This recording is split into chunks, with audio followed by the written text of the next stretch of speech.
If the ACC wants any sort of representation in the college football playoff, the Duke Blue Devils are going to have to take one on the chin, and Virginia's got to win this championship on Saturday.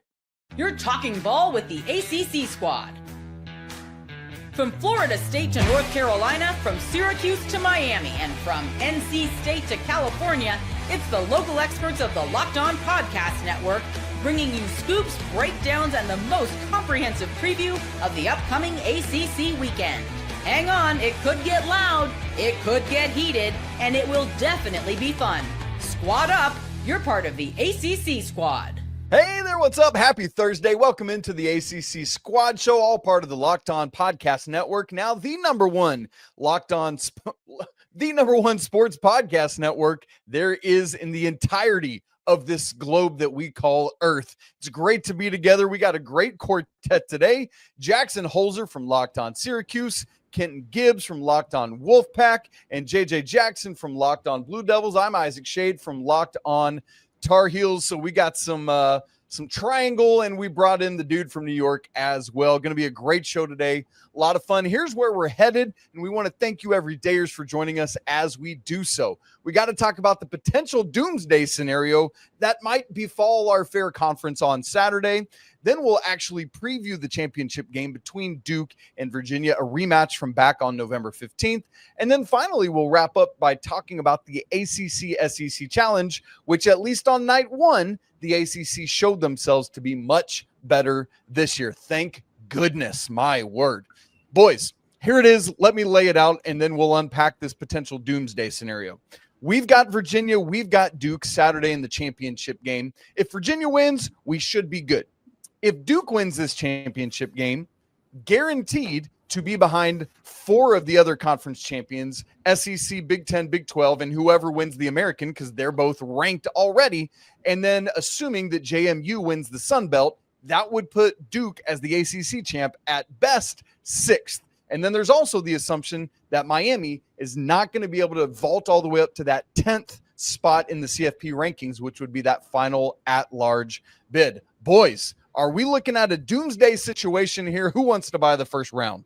Let me jump in at this. I mean, I thought for a moment I would get a chance to celebrate Duke actually being in the ACC title. And immediately it's, wait, what if they win? And I'm like, let's play this game first. Excited to be here type vibes with Duke football after losing to Virginia a few weeks ago, a chance to avenge the loss, all the things. And now it's just pressure mounting to not win this game so the ACC can benefit from this. Where is the fun in that for Duke? We haven't won the ACC in football since 1989, fellas. Yeah, I'm sorry, JJ. I mean, we got to congratulate Duke. I mean, you went 6-2 in the conference. I mean, congratulations. But at the end of the day, we need you to lose. We need you to really, really, I don't care if it's a 1-point loss, a 2-point, 10-point. We need Duke to lose because the ACC is quite literally one game away from being the most unserious power conference out there. So much so that if Duke were to win the conference and there's going to be no ACC teams in the college football playoff, you can no longer consider the ACC a power conference in football.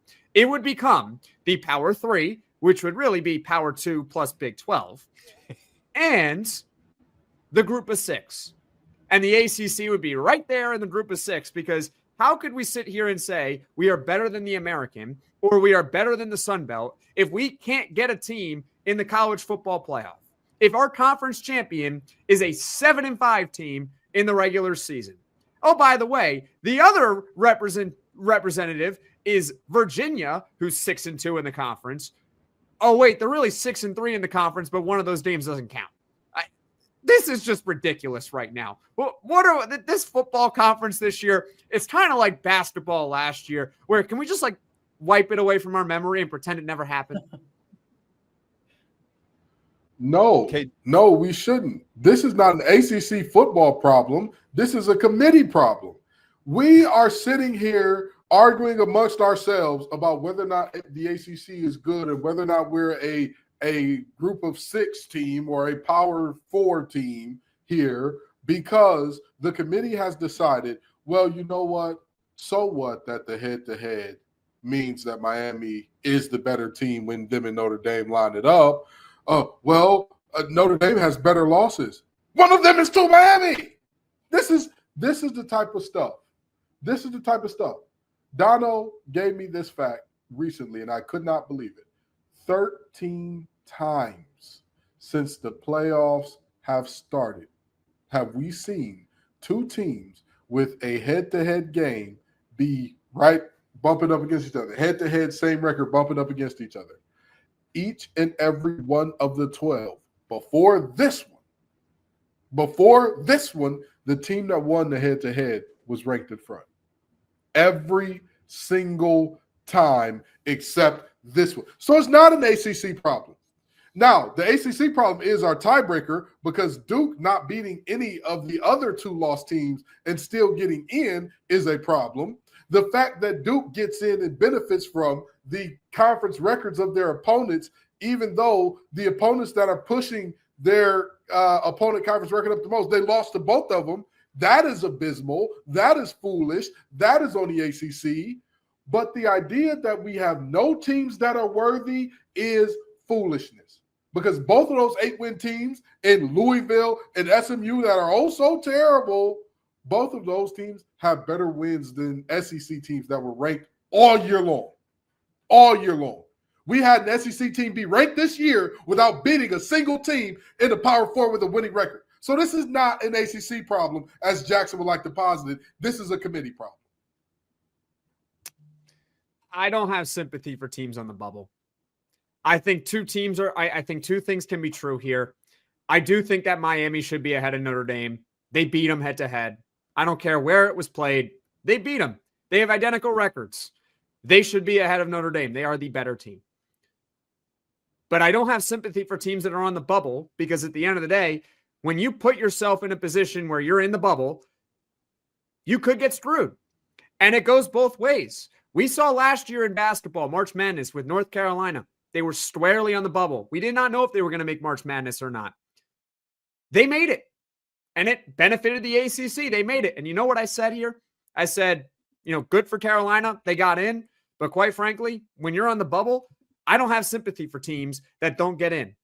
Because you can win more games and not put yourself in the conversation as to whether or not, we should be a team that gets in or we shouldn't get in, whatever the case may be. Miami had ample opportunity this season. All they had to do was beat one of Louisville or SMU. We're not having this conversation. They're playing for an ACC championship. They are squarely in the college football playoff. Instead, they lost. They lost twice. And so even though, again, two things can be true, they should be ahead of Notre Dame. The committee is at fault for this, and it sucks that the committee is doing this. At the end of the day, the committee is run by human beings. Human beings are going to make mistakes. You know what? Maybe don't put yourself in position to have human beings make mistakes and instead win more games. And we're not having this conversation. Period. No sympathy for Miami. Your fault. Win more games next time. You cannot use the just win your game justification when two teams have the same amount of wins, Jackson. We are not asking for a 7-win Miami to get in. We're asking for a 10-2 Miami. And this is my problem. This is my biggest problem with so many ACC fans. Because SEC fans, it could be the worst team. It could be a biggest rival. They band together when it's time for one of them to get dropped off or get added in. We are looking at all of these coincidences that only happen to the ACC. There was only one Power 4 conference that has had an undefeated team not make the playoff since the playoff started. Guess which conference that was, Jackson? And now we're looking at another coincidence where every single Power 4 team that's been next to somebody they've had a head-to-head with has been ahead, except the ACC. And you're going to sit here and say, just win your games. The committee already showed it's not enough. It's not enough to just win your games. And people like you will keep saying, well, just do more when we've already seen undefeated ain't enough in ACC. That was a 4-team playoff. And Miami got screwed. And you know what? They're on the bubble. They're on the bubble. I have I don't care if it's an ACC team, an SEC team. I was saying this about Bama last year too, when they could get in the playoff or not. It doesn't matter to me. I don't care about the conference or the team. All I care about is you are on the bubble. That's your problem. Okay, you're on the bubble and you're allowing these decision makers to make decisions. That's your problem. You could have done more. All Miami had to do was beat one of Louisville or SMU. We're not having this conversation. But here we are. And they're not even playing for an ACC title, which, by the way, might be a group of 6 now. So no sympathy for them. It's their problem. Win more games. Last year, they went 10-2 in the regular season. They didn't make the college football playoff. They went 10-2 again this year. They're not going to make the college football playoff. Go 11-1. And guess what? I'm never opposed to a 3-loss team, a team that lost a quarter of their games sitting out. Even Miami last year. Was I beating the table? Miami needs to be in. Miami needs to be in. I said there should be a conversation, but I'm okay with Miami being out because the resume did not justify it. This is common sense. And we're meeting common sense with don't be on the bubble. That's all you got to do. Just don't be on the bubble, everybody. Everybody go undefeated, and you'll be okay. Texas Tech, no. Oregon, no. Ole Miss, no. Texas A&M, no. But again, we are seeing things that the rules only apply to the ACC in these situations. And the answer is don't be on the bubble. We are seeing Jordan Travis losing your quarterback means that you drop at least one spot. Well, how many damn spots is a head coach and an offensive coordinator for? Asking for everybody that's looking at Ole Miss right now. How much is that worth? Oh, it's worth nothing because they're not in the ACC. That is my problem. Everybody's rules that pull teams up or down only apply to the ACC. And your answer is don't be on the bubble, guys. Don't be on the bubble. That's the solution. And JJ, I want to know, why is Alabama getting off the hook here when one of their losses is to an under 500 FSU team? At least these 2 losses for Miami are to Louisville by 3 points and at SMU by 6. Like, how does Alabama get a pass here? Yeah, it doesn't make much sense because at some point, brand recognition, you would think Miami's got to mean something in the football world. But with what Alabama has been able to do, clearly they're getting the benefit of that. Yeah, it's kind of bogus that Miami has ended up in this position. I'm passionate about this as well, maybe not quite to the level that my guy KG is here. But when Miami does win a head-to-head football game over Notre Dame, that's clearly got to count for something. And here's the other thing too. Even if they went up 1 ahead of, like, if Notre Dame was 12, Miami would still be 11 and still would need to get up 1 spot above BYU or Alabama or somebody to have an at-large status. And so, like, I think that's the problem here. And as you look ahead to championship weekend, who's going to what 2 teams are going to lose and fall beneath Miami? And then you get into the whole argument for, well, should you really fall after you lose in a championship game? No, I say no. And so it's kind of like we're locked in here and Miami's not going to go anywhere. Boys, any other things on this before we ultimately get to the to the break? Alabama's dead in a pass because they won at Georgia. That's the X. They have the most impressive win over all the other 10-2 teams. And so if you look at their loss also to Florida State was awful, but they're getting the pass because they have the most impressive win out of anyone, which is winning at Georgia. Miami's best win was a home game against Notre Dame, which is a great win. Bama has the best. Bama has Notre Dame beat. Bama has Miami beat as well. Bama is playing in the SEC championship game. To me, it's not really a conversation with Alabama. It's more about Notre Dame and Miami. And again, I think that Miami got screwed and they should be ahead of Notre Dame simply because they beat Notre Dame. But I'm not going to repeat myself. Y'all already know what I think about it. Yep. All right, boys, we need to actually talk about this championship game because it all might be a moot point if Virginia ultimately wins. So that's where we're going to go next. Virginia, Duke, Saturday night on ABC in Charlotte. We'll get to that coming up here in just a second. right after I tell you about Aura Frames. The holidays, you guys, they're officially here, which means gift hunting season is on. And if you want something meaningful and personal and guaranteed to get a reaction, Aura Frames is the gift that delivers every single time. It's not just something you wrap, it's a way to share memories, because Aura isn't your average picture frame.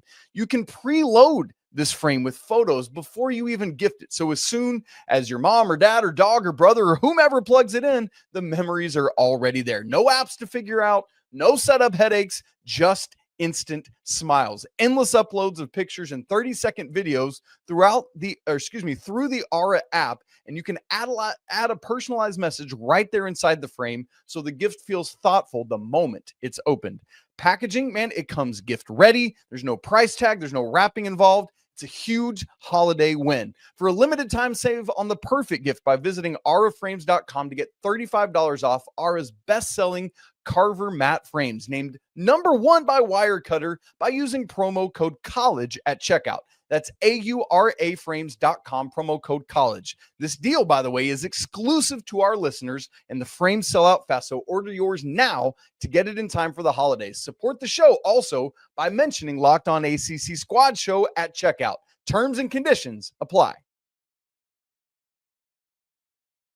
All right, here we go. We got to get ready for this football game that we've got coming up on Saturday night. Duke versus number 17 Virginia, 8 p.m. Eastern on ABC at Bank of America Stadium there in Charlotte.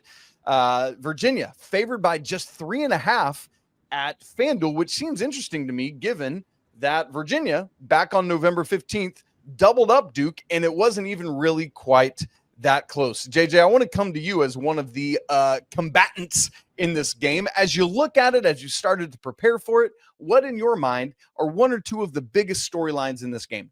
Yeah, I mean, again, for both of these teams, how historic it is that it's Duke and Virginia playing for an ACC championship in football. We've seen some run-ins in the last decade plus on the hardwood and the basketball side of things with these teams. But what we're seeing on the football field with Duke and Virginia is certainly noteworthy. For Duke, a chance to just avenge their worst performance in conference play this season at home. Virginia came into Wallace-Wade Stadium, had a 31-3 lead over the Blue Devils at the start of the fourth quarter before Duke was able to get a few touchdowns there in the fourth to pretty up the score a little bit. It was one of the least productive outings for Darian Mensah at the quarterback spot. I think it starts and ends there with how well he performs in kind of this matchup going up against Virginia.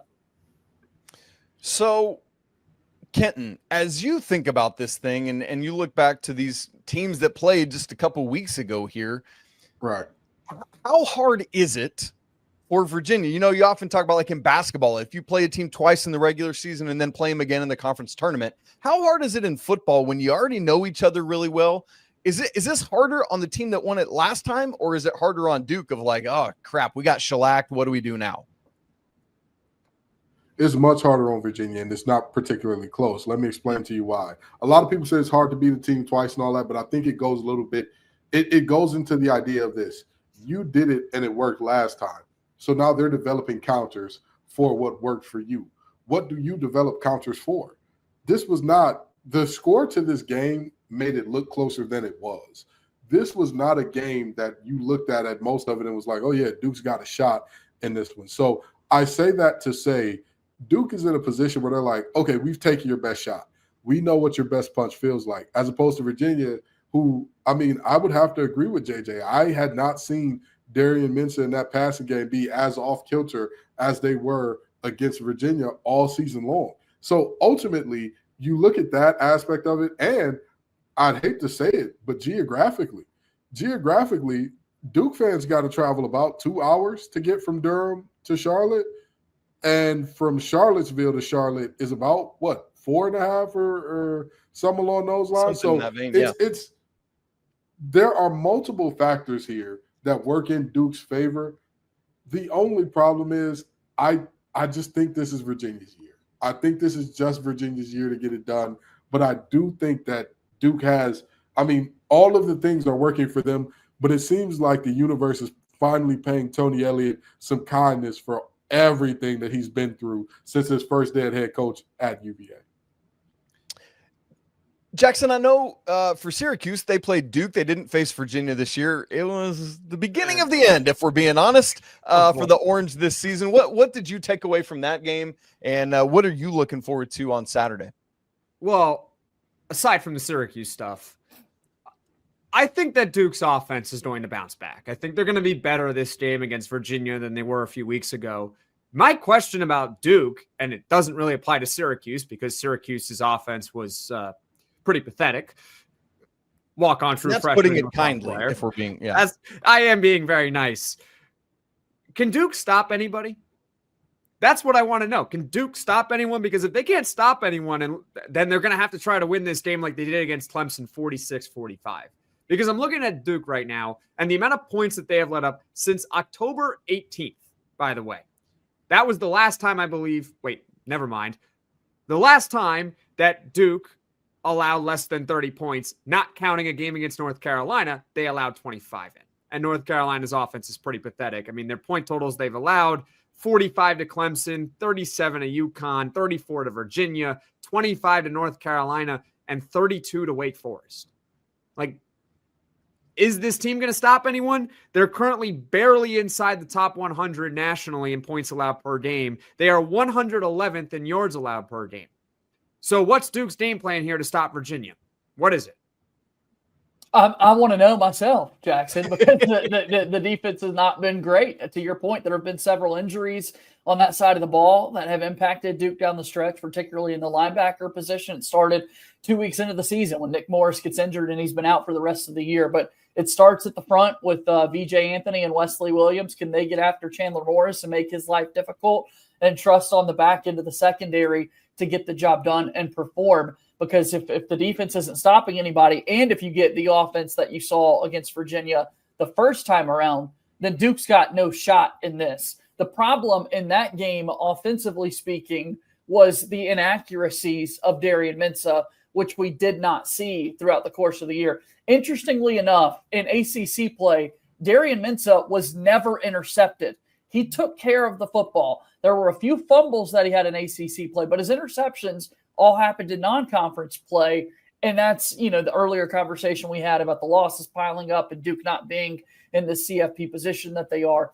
But for the most part, he's taken care of the football. ACC defenses haven't been able to stop him at all. It's been him stopping himself by not hitting receivers in open spots and that sort of thing. So, yeah, definite key to the game. Figure out a way to get some form of spark defensively and hope that Darian Mensah is firing on all cylinders, because if he is, it's been proven no one in this conference is stopping him in this offense. I think we need to give Virginia's defense a little love and respect here. I really and truly do, because first half of the season, they did not, and this is a very interesting fact here, despite playing multiple teams that are on the bottom of the ACC in terms of overall, they did not hold a single, not one Power 4 team under 20 points. NC State, they allowed 35. Stanford, they allowed 20. Florida State, they allowed 38. Louisville, they allowed 27. And then you look at the second half of the season, and if you use that 20 as your bar, they only allowed 20 or more to Washington State and Cal. North Carolina, they allowed 16 points. Wake Forest, even in a loss, allowed 16. Against Duke, 17. Against Virginia Tech, 7. So their defense has done an absolutely fantastic job coming on in the second half of the season. This was Darian Mensah's worst performance in the ACC, but it wasn't 100% just Duke having some misses where it's like, oh, man, what's going on here? Virginia has also ramped up the intensity massively from where they started the season at. All right, boys, we need to make predictions on this football game, which, by the way, do you remember back in August, our ACC squad show right before the season started, and we made predictions about who would be playing in this game? It was all sorts of Miamis and Clemsons and Louisvilles, Florida. I think we might have even gotten a Florida State in there. Nah. Here we sit, Virginia and Duke, as everybody anticipated, right? Well, that's exactly what I said in the preseason. Go back and check the tape. Unless you doctored it in some sort of AI way, Jackson, there ain't no chance, a snowball's chance, and you know where that's the reality of this thing. Jackson, while you're on it, make a prediction. 3.5 points spread in favor of the Cavs. That's a great line because I'm picking Virginia 35-31. Yeah, just barely. Kenton Gibbs. I've got Virginia winning this game, and I've got them winning another one handily. Something tells me, and I hope I'm wrong, but something tells me this ends up being a very big ref show in Virginia's favor. Again, I hope I'm wrong. I hope that this does not happen. I sincerely do. I really do. But something tells me ACC doomsday will not happen. I've got Virginia in this one 27-17. All right, let me make my prediction next so that JJ can get the last word.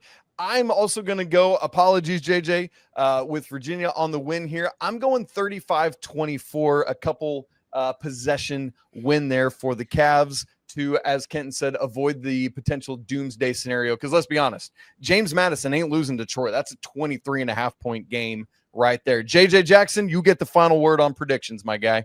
Well, I'm the optimist, and I promise that I'm going to be picking Duke football to win this game and win their first ACC title since 1989, and I think they'll win it pretty comfortably. Let me go 41-27 in favor of Duke. I think they're going to show up. I think they're going to be so motivated that they're getting this opportunity to make a statement. The defense is hearing these comments that we're making, and then they're going to be scoreboard watching to see what the scenario looks like, guys. Like Isaac said, we're Troy Trojans fans in Durham, North Carolina, trying to win the Sunbelt title. And then what about the Mountain West? I mean, we got to keep our eyes. Is it possible an 11-2 UNLV team would get in over Duke? I think we got to be Boise State Broncos fans to knock off UNLV. I mean, I'm going for all the chaos. I'm going for a scenario in which Duke can win the ACC and try to claim a spot in the college football playoff. Dude, you have it, fellas.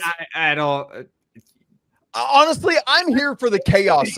I would love it. You know what? If Duke wins the conference and somehow, JMU decides to trip over itself and lose to Troy, sure, that's great. That's good for the ACC. I don't think that's going to happen, though. That's probably not a good idea, which is what Kenton said about, ACC officiating.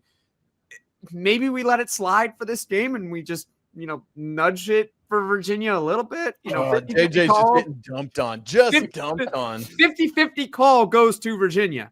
Okay, we'll call all the obvious, but 50-50 to Virginia. I think this is a game where we're not going to get an inside look into the replay center there at ACC headquarters, right? Like they're not going to show us the inner workings. Do you want integrity or do you want the money? You pick ACC. It's your call here. Oh my goodness! All right, the question is going to be. Go ahead, Kent. Sorry. Go ahead. Oh, you're good. I was no. Go ahead. I close it up. All right. Oh, okay. Well, all I was going to say there. You got it, man. Never mind. My delay is too bad. My internet is pulling a Dalton pitch. You're good, brother. Rock out. ACC-SEC challenge is going on. We're recording this on Wednesday, just before the games tip off, but we do have Tuesday's results. And the ACC has already tripled their win total from last year. We'll talk about that coming up to wrap the show in just a second. Right after I tell you about FanDuel, you guys, NFL Sundays move fast. One big play and suddenly everything feels different. That's what makes live betting with FanDuel so exciting. You're not just watching the game, you get to react to it in real time. With FanDuel, you can place bets as the action unfolds, every drive, every momentum swing, and every highlight moment. Live betting is best when the game starts to shift. A receiver gets hot, a defense tightens up, or the momentum flips after a turnover. FanDuel lets you jump right into that moment with live spreads and money lines that adjust instantly. Player props update as a player gets hot. You can bet next touchdown scores, drive results, totals, and more to keep you locked into every snap, every drive, every possibility. We're about to talk ACC basketball. How about some regular season champion odds? JJ's Blue Devils lead the way at plus 120, followed by Dalton Pence's Louisville Cardinals at plus 180. Clemson, North Carolina tied for third at plus 1,200. And then KG in the Fighting Wolf Pack at plus 1,300. So if you want to be right in the middle of the action this season, visit FanDuel.com and place your NFL live bets all season long. FanDuel, the game moves fast, and so can you. All right. ACC-SEC Challenge. All the results we have as we record. Thank you, Jackson, for the background switch to the Carrier Dome. I refuse to call it anything other. Is Tuesday night. The ACC won 6 of the 9 matchups, including multiple underdogs winning. Jackson Holzer's Syracuse Orange was probably the biggest one of the night for the ACC, knocking off Tennessee there. So Jackson, let's start with you. Syracuse showed some of this during Feast Week. How did it all culminate in beating the Vols on Tuesday night? They mucked it up. That's what they did. It was if you watch that game, it was not the prettiest work of basketball here. There were a lot of turnovers on either side, a lot of missed shots. Quite frankly, it was a very clunky game, but Syracuse just kind of hung around. In fact, they, at one point in the second half, they were really the first team to go on a run. They were the first team that got up, 8-9 points, because throughout that game, it was trading a basket here, trading a basket there. You thought that might be a momentum up. Nope, you turned it over. We're going to go the other end, and we're going to miss the layup, and we're going to miss the done. Here's the foul. Oh, by the way, both teams, Tennessee might have gotten Syracuse's free throw-itis. Both teams could not make a free throw in this game either. It was an ugly game, but at the same time, it kind of plays into Syracuse's identity. The way I look at Syracuse right now and how they have played through 8 games is they kind of built a team sort of how Houston likes to play, which coincidentally was the team they took to overtime out in Vegas. They're not going to be the prettiest of teams. Their half-court offense oftentimes is going to look stagnant, but they're going to be ferocious on defense. They're going to cause turnovers. And so aside from one half against Iowa State, which we don't talk about, it allows them to be competitive against teams where you would think they have more talent in. And Tennessee, in my opinion, does have more talent in Syracuse. But you're on your home floor. You play great defense. The crowd gets involved. You're the first team that goes on a run. William Kyle at the end of the game actually hits a free throw. And next thing you know, oh, it's so ugly. It went in. It doesn't matter. It went in. And next thing you know, you got yourself a nice victory. You can put that non-conference win in your back pocket, and you can say to the world that the ACC is a much stronger conference than it was a year ago, which benefits everyone because now every team has an opportunity to get big wins when conference play happens. A couple other big ACC underdogs that got wins on Tuesday night. Miami just blitzed Ole Miss. My goodness, they were up like 21 at one point. North Carolina goes and wins at Rupp Arena, an ugly offensive game where Kentucky went through a 10-minute stretch without a field goal. Crazy, crazy stuff. But JJ, Duke at home against the reigning national champions. What was nearly the national championship game last year. We'll just leave that there. Duke had this game, nearly lost it, but Isaiah Evans comes through. Yeah, Showtime Slim hit him with the signature celebration when he knocked it down with under 20 seconds left to play. You mentioned it, Isaac. Duke had a 15-point lead in the first half, was doing everything possible to control that game. The size of Florida overwhelmed Duke for a little bit until Malik Brown came in, along with Cameron Boozer and Patrick Gongba. First time this season, John Shire has played all 3 bigs together to match the size of Florida. And then Cameron Boozer, 29 points as a freshman, did everything to help will this Duke team to a victory. And then, the 3-point shot to win it at the end. What an impressive win. Back-to-back wins for Duke in the ACC-SEC Challenge. Just Duke and Clemson were the only teams to get wins last year for the conference. So I'm thrilled to already see us having tripled the win total from a year ago. And obviously all of you listening and watching this, you know how the finals play out, what happened on Wednesday night. If the ACC was able to get 2 or 3 wins to either tie or win this thing, we don't know it as we listen to or watch it in real time. But here's the frustrating thing for me, fellas. As I was prepping for the ACC-SEC Challenge, and KG, I want to come to you with this. In the ACC preseason poll, the top 8 ACC teams were Duke, Louisville, North Carolina, NC State, Virginia, SMU, Clemson, and Miami. Other than Duke, the other 7 of the top 8 ACC teams were all on the road.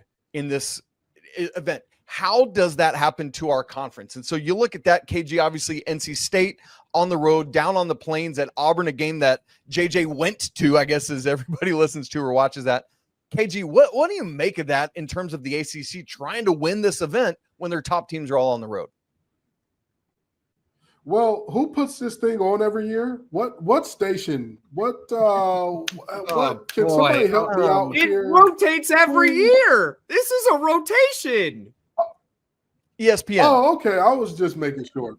I was just making sure. Year. But either way, you kind of slice it. And so all of these teams, so it was a majority home games for the ACC last year when all of these teams were terrible. The ACC is that what I'm hearing, Jackson? It didn't matter. I know, but I'm saying it was all home games. But see, this is Jackson. This is my problem with you. Nothing ever matters, regardless of how we could tie every ACC team's left hand behind their back. We could sit here and say, Darian Williams, it's illegal to dribble with your left hand now. And you would say, NC State should have just won the game. I don't know what the problem is. We kicked Boozer out for breathing wrong. So what? Duke should have just won the game. Kai and Anthony, we don't like his dad. We're going to kick him out. Win the game. There are objective things happening that are not okay.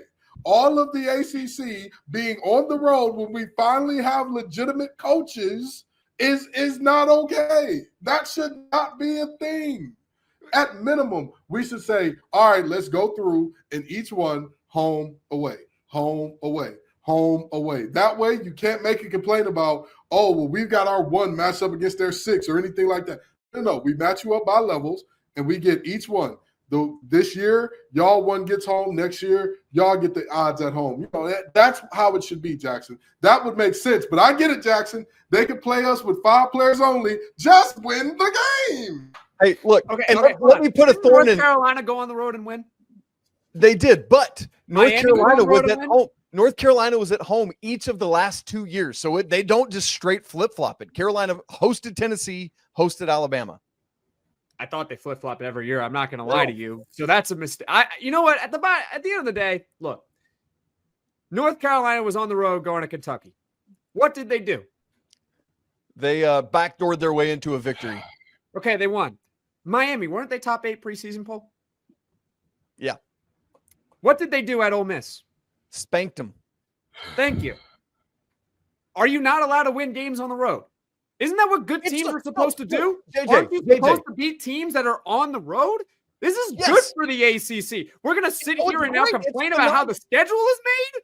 Like, I can't sit here and complain about the committee and complain about ESPN and how they do the scheduling all the time. At the end of the day, can we just focus on who's winning, who's losing, why are they winning, why are they losing, and talk about that stuff instead of, well, you know, before the season, they said, you know, the preseason top 8 teams, they got to go on the road and that they're trying to screw over the ACC. Well, guess what? They tried to screw over the ACC on Wednesday. It didn't freaking work because North Carolina went on the road. They won and got an impressive victory. You can go check out Locked On Kentucky. They're all panicking over there in Kentucky. It's hilarious right now what's going on there. Miami, which is a brand new team, brand new coach, go into Ole Miss and absolutely spanked them.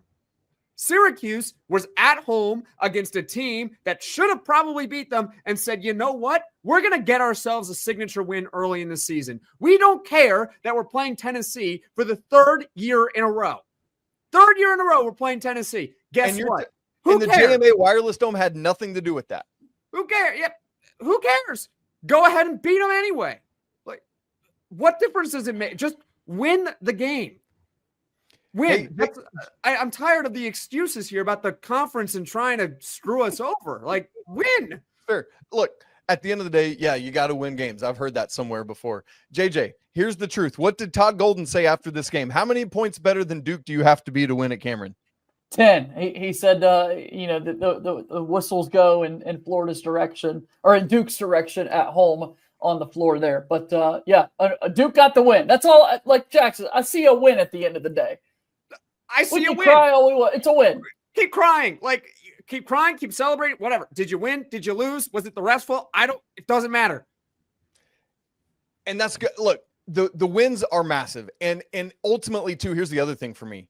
I just want, if the ACC wins this event, which, again, as we record, we don't know, I want the praise for the ACC to be as loud as the hate was last year. And I know the margin of victory or whatever isn't going to be as big, but like, we just can't continue to like, oh, well, here's why this happened to the SEC. Like, that's what's going to infuriate me with it all, is like, just if the ACC is better, can we just admit that the ACC is better? That's all I need to hear from national media. You know what? Right? And guess what? If on Wednesday night, we're recording this before the games actually start, if the ACC ends up winning this challenge, you'll hear me next week say the ACC is better this year. They won the challenge. I don't care about home road splits. They won the challenge. They are the better conference this year. So when we're comparing resumes come March, and I hope that they do this, guess what? You know what? The ACC was a better conference. Yeah. Yeah, absolutely. I'm not going to be complaining about a win. Until an ACC team is on the bubble and they get put out for an SEC team that they're better than, and then you know what Jackson's going to tell us all? Just win the game, even if you beat them. Even if you beat them, even if you beat the team, he's just going to say, just win more games. That'll be my dad last night asked me, what if Syracuse is on the bubble this year? And I said to him, if Syracuse is on the bubble this year and they don't make it, I will say the same thing. I will say, you know what, Syracuse, you did it to yourself.